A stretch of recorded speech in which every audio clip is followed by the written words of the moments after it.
এইমাত্র ভোলাকুঞ্জ সাদা পাথরের উদ্দেশ্যে নৌকাতে উঠলাম। এটা হচ্ছে বাংলাদেশের নৌকাঘাট।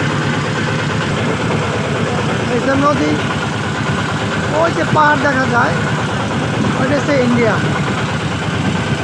আমরা এখন ওই পাহাড়ে ইন্ডিয়া, ওইখানে সাদা পাথর, ওইখানে যাব। এই যে অনেক পর্যটক বাইরে আসতেছে, ঘুরে আসতেছে, আমরা যাচ্ছি।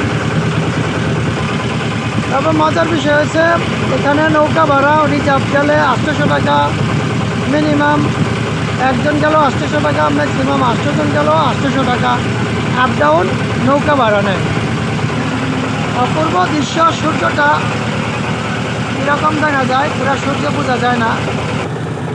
একই সাথে নদী, পাহাড়, আকাশ, অন্যরকম এক সৌন্দর্য আর কি।